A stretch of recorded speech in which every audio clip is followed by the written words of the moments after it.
Now, as you work to make this decision about which handgun you should carry concealed or which handgun you should keep for home defense, I want to arm you with two more little bits of wisdom. Obviously, if it's a home defense gun, get the biggest gun you can. Get either 9mm or 40 caliber, something that holds as much ammunition as possible in as large of a frame as possible.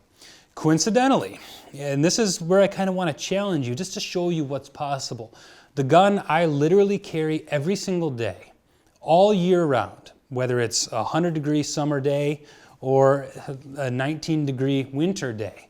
The gun I carry year round is literally a full-size Glock 17. It's an enormous handgun. It's a full-size gun. It's a duty gun, the same as what police carry. This handgun has an ammunition capacity of 17 rounds in the magazine plus 1 in the chamber. It's an extremely potent weapon. Now, I'm not suggesting anybody needs to carry concealed a handgun this large, but I do it because I want to lead from the front and I want to show that it is possible and that if there's a will, there's a way. It's not uncomfortable. I carry this every time I leave the house with 2 spare magazines. Again, that's not essential, but it is possible.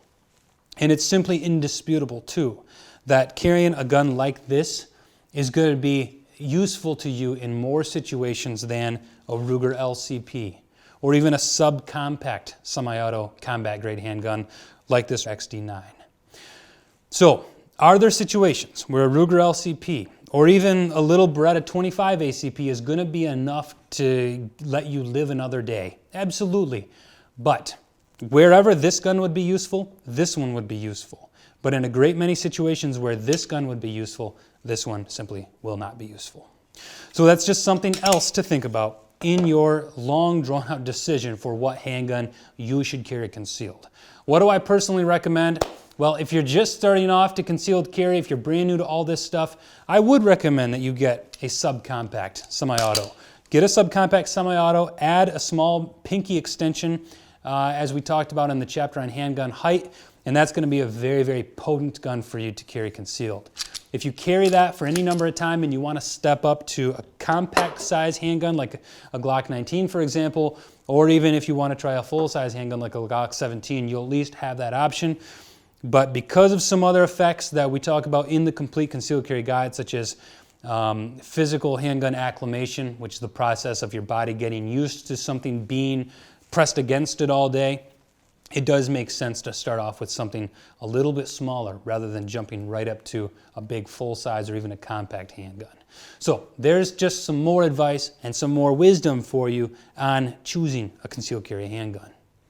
In conclusion, let me just close this chapter by stating our goal clearly.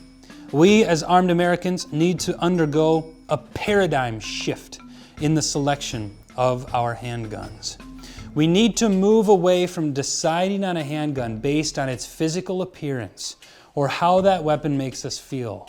And we especially need to eliminate the temptation of buying as small of a handgun as possible, with the understanding that every millimeter that we decrease a handgun's size, we are sacrificing a little bit of its effectiveness.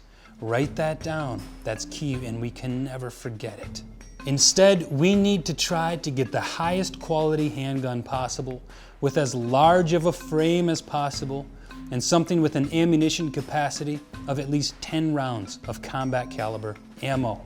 And when you're standing in a gun store selecting a gun, make sure to start off with the biggest guns first and see how comfortable they are and work your way down in size until you found one that you're pretty sure you could handle and that you could carry it every day. Don't start at the small end and work your way up. Start with the bigger guns and work your way down.